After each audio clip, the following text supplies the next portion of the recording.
I've decided to learn to paint. For the past 9 years, I've had a pencil in my hand, drawing away, refining my artistic skills, and trying to get my pieces as realistic as possible. But in January of 2024, I decided I was a little bit bored of doing that. After day after day after day after day of drawing, I felt like I'd lost my creative flair and wanted to try something different. So this is when I spent a heck load of money on paints. I've dabbled in paints a little bit before, but in January I thought, hey, why not? Let's just go for this. So I bought both acrylics and oils because why not make things difficult for myself and learn how to use 2 different types of paints. But it's been good fun. However, it's about 8 months later, I have all these paints and all these paintbrushes, and have I used any of them since then? No.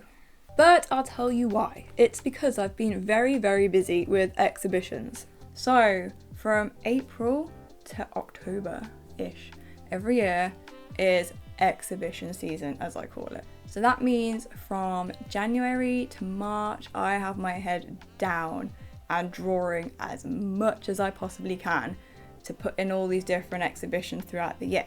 But that means there's not that much time for experimentation, which is kind of a bummer when you're creative and you really just want to have a play and just kind of, get a new thing going. So what did I manage to create in paint in January when I should have been drawing? Now, the problem was I was learning to paint in a time when I should have been creating work for these exhibitions, which put a lot of pressure on me because I thought I need to paint something that's going to be good enough to put in these exhibitions. And they were my first ever official proper paintings. Now this was a big risk because I'm very much known for my realist pencil animal drawings, and I wanted to create something that was a little bit more wacky, quite an abstracty background, but having that realist animal over the top, but kind of weaving it into the background a little bit. So I created a grand total of 3 pieces in acrylics and 4 pieces in oils. Now the largest size I painted at was in the acrylics, and that was A4. And now it's about 9 months later, I'm thinking, do you know what? Why do I keep creating small? I want to be big and bold and I just want to go for it. So I ordered myself a canvas and it has arrived, and I'm now thinking I'm a little bit crazy, but this is gonna be good fun. This is my canvas. Ooh. And it won't even fit on the screen. It is 1 meter by half a meter, which I guess for a lot of painters maybe isn't that big, but for me this is quite daunting. Let me just put that back down.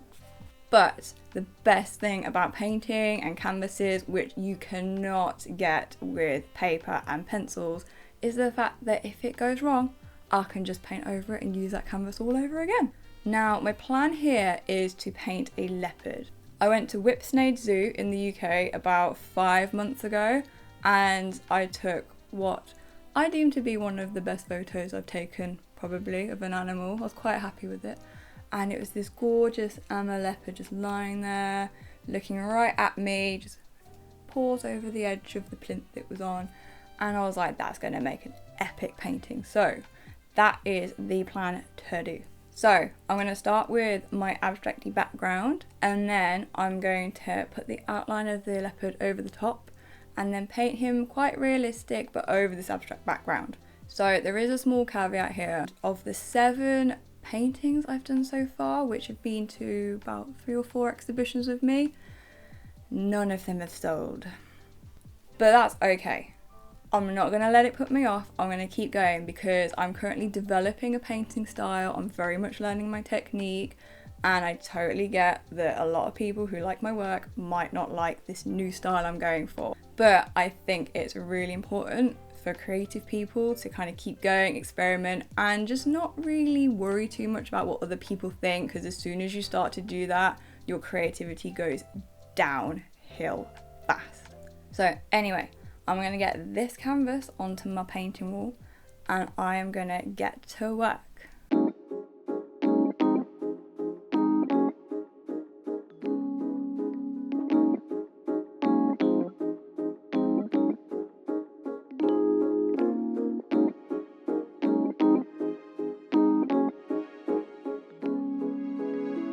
So to start off, I got my white gesso primer and primed my canvas with it. Now I do this because it prevents the canvas from rotting, but also it gives the paint a surface to sit on rather than soaking straight into all the canvas fibres.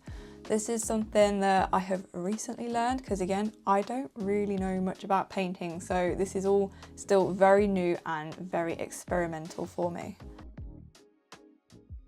After doing this, I was still staring at a blank white canvas thinking, where on earth do I start? I do not know what to do with this background.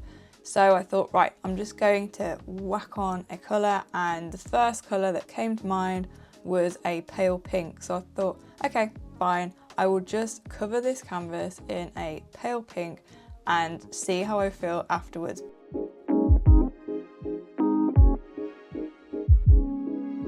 Once the canvas was totally covered in this pink colour, I knew that the oranges and the yellows of the leopard wouldn't really sit very well over the top of it. The pink was a little bit too pale for this and they wouldn't complement each other very well. So I thought, okay, I'm going to mix the blue up and I'm going to stick that on my canvas now over the top of the pink. So I decided to use a fairly dry brush and keep some of that pink showing through the blue to give it that little bit of warmth and depth to it. I knew I needed to carry on and add a few other little bits to it, but it's so difficult to come up with ideas on the spot like that. So I hit up Pinterest and Instagram and looked at different artists and surrealism and abstract paintings just to kind of give me a little bit of inspiration. And a lot of them had very patterned backgrounds or swirls or drips and all sorts of different things.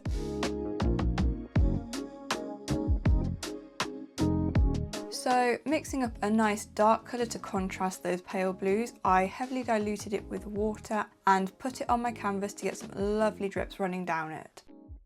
Then I located some lovely white ink in my studio which perfectly complemented those dark drips. And now it was time to tie in the background with what would eventually be the leopard. So I mixed up some yellows and put a few splotches here and there on the canvas, not to go too overboard, to take away from the leopard itself once it's on there, but the spots would mirror it and tie it in all together quite nicely.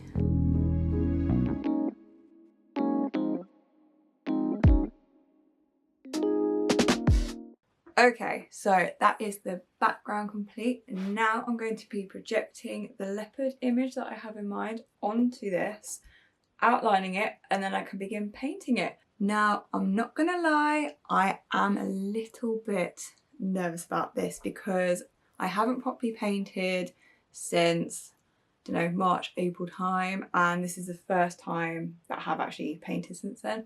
And I really like this background, and there's part of me that just wants to keep it as it is because it looks pretty. But I'm gonna keep pushing forward because that's the thing to do, that's the way to keep improving and to learn, and hopefully it'll all turn out okay.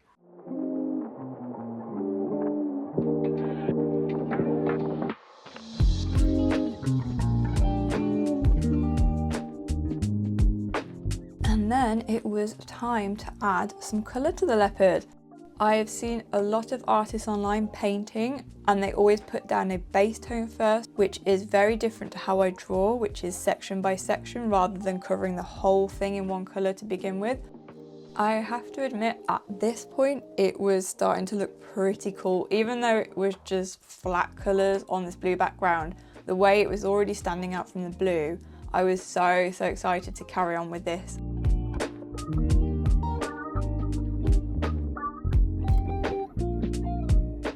So that's the base colour of the leopard finished. I did it in acrylics and my plan was to then go over it in oils, but because I didn't research how to do that beforehand and I did it now when it's too late to go back, I found out that if I want to do an acrylic base, and then oils over the top. I need to do it really thinly with the acrylics because otherwise the oils will crack over time, because the acrylic paint will like move around underneath the oils.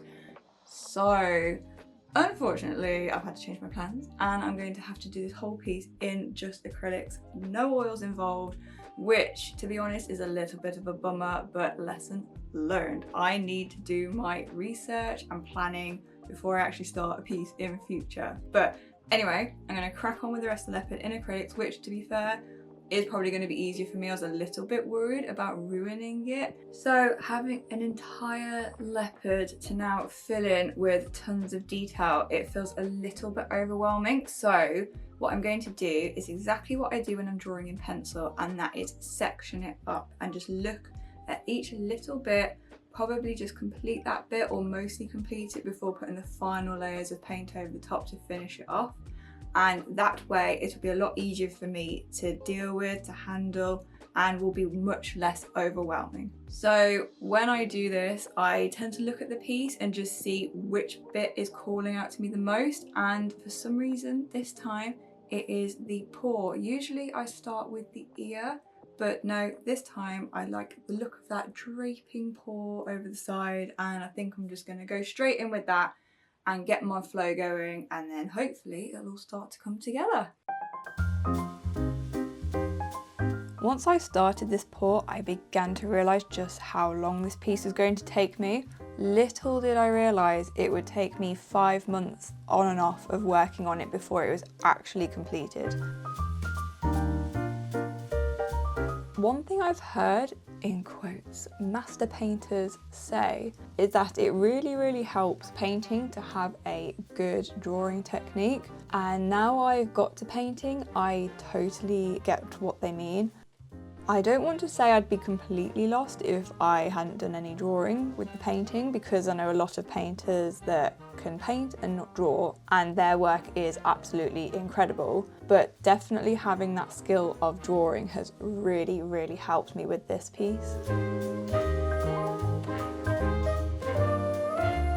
I'll also admit that the tiny brush you see me using a lot in this video is the brush I very rarely put down throughout this 5 months of painting this leopard. I am very used to sharp pencils, so picking up other brushes that were not really fine and good for fur details, it just gave me anxiety. So I decided to mostly stick with this one brush, which, as you can see, is a tiny brush on a massive leopard, and you'll probably now start to get an idea of why this took me so long to do. I think one of the hardest things I found about painting this piece, or any of the other pieces I've painted, is the colour mixing. With pencils, I'm very much used to having set colours which you can't mix together on a palette. You have to mix them together on the paper, and you can put different pressures down to make it darker or lighter, whereas with paint you mix a colour and then you run out, and then you've got to somehow mix the same colour again. Okay, so by this point I'd been working on the leopard for a good month and a half, maybe 2 months on and off. Now, I love to draw eyes, it's my favourite thing to do, but painting them's a whole different ball game when, again, you've got to mix the colour, and then once that colour's down, it's permanent, there's no rubbing it out. This was all about blending and mixing wet colours together on a canvas, which I really was not used to doing. And then it was back to my comfort zone of doing the fur, stroke by stroke, layer by layer, for weeks, before finally going on to the nose, which is another thing I put off, but this is something I put off with every single piece of art I have ever done. With noses, they're so detailed and textured, but obviously I couldn't leave a blank nose, so I got on with it and just plugged away until I was happy with how it looked, and then carried on and didn't look back. And again, the satisfaction of being able to put light colours over dark colours is immense when I was painting, and being able to put these light, fine fair strokes over dark in the ear was just so nice. I think one of the best things about painting or creating anything is Watching something come to life in front of you that was just in your brain before, and being able to physically show the world an idea.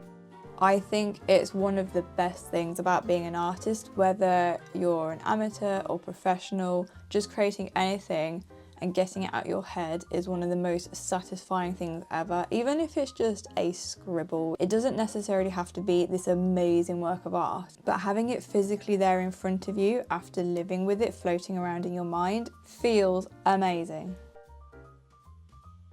So sticking to my usual technique of completing a section of a piece before moving on to the next, rather than doing one layer at a time over the whole thing, meant I could see this leopard actually come into life in front of me, and it was incredibly satisfying, but also so nice to see it starting to pop out from this background I'd created, which had completely come from my own brain, from inspiration I'd seen, but also the fact the leopard was one of my own photos. I like to work from my own photos where I can, but a lot of the time I just don't have a photo which relates to an idea I have, so I have to source my reference photos from other places. So when I have the opportunity to work from a photo like this and create a background, which no one else will have done, felt really special, and I began to form a real bond with this artwork, which doesn't often happen these days, knowing that those will go off to new homes. So I tend not to get too attached, but occasionally there will be a piece which I create and I become very, very attached to it. And that is what was happening here. I think one of the things that really helps me stay creative and motivated as well when painting or drawing is having it out all the time. So I can see it, because then I can view it half done and keep looking at it, thinking, I want to change that little bit, or I really want to carry on now. And I know a lot of people don't have that privilege to do that, and I didn't used to either. I didn't have the space or environment to have lots of paints out, make lots of mess, have lots of pencils out all the time. So I started with pens and graphite pencils because they were very easy just to whip out at a moment's notice and sketch away or doodle something down that was in my mind. And then slowly over time developed my own little art space. But as I was doing art every day, that desk became a drawing table, then that drawing table became a corner of the room, and then eventually I commandeered the entire bedroom. So the leopard itself is now complete. However, I have noticed, going back and looking at it, that where I started on this paw here doesn't look as fluffy or as good as this paw here. So I can definitely see how I've improved as I've gone from right to left.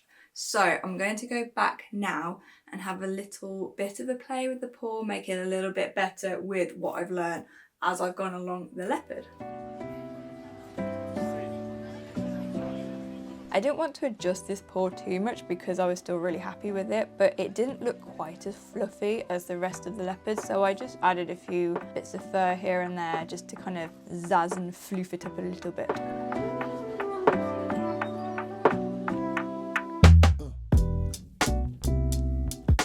Okay, so now that that is done, adjusted slightly, I'm happy with it, it's time to start on the branch. So the original plan was to paint the branch from here and fade it as it went from right to left. However, I'm quite happy with this background here. It's got some nice strips going down and I don't want to paint over those. So the new plan is to fade the branch from top to bottom instead. Mostly just painting in the snow, maybe just doing a few little branch details. I'll see how I get on as it goes. It's kind of gonna make it up as I go along sort of situation now. So hopefully it won't ruin the piece, hopefully it will work out, but we shall see. So I was feeling the same pressure with this branch as I was when I started the leopard. I loved the background I created and really hoped that I didn't mess it up by adding the leopard. Now I was really happy with the leopard and the background, and I hoped I didn't mess it up with the branch. I knew I wanted the snow to be really prominent, so I was happy to go in with the white, not make it transparent in any way so none of the blue was showing through, and just be really bold with it.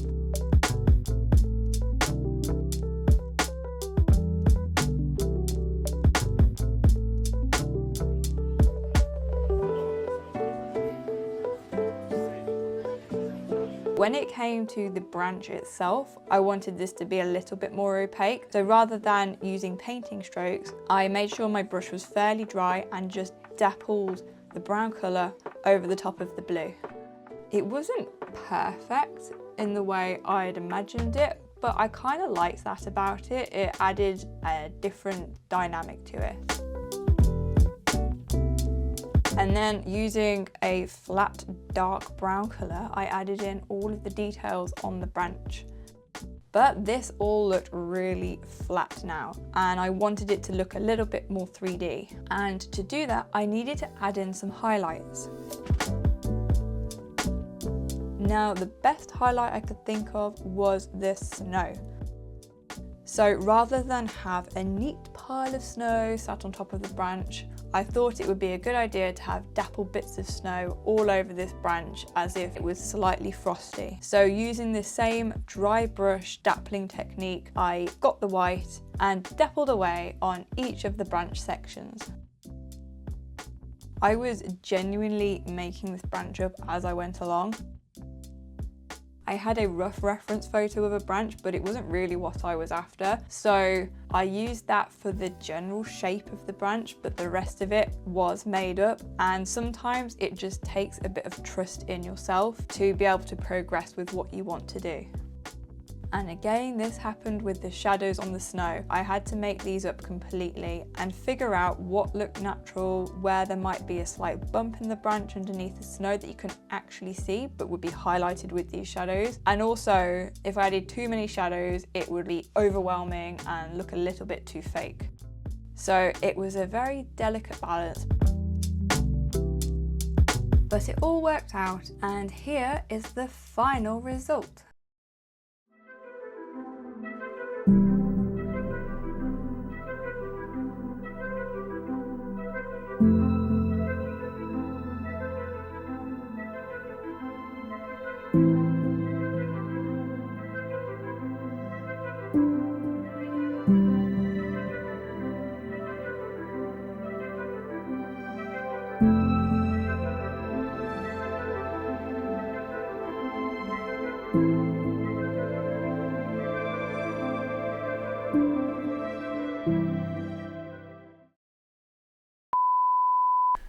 Right.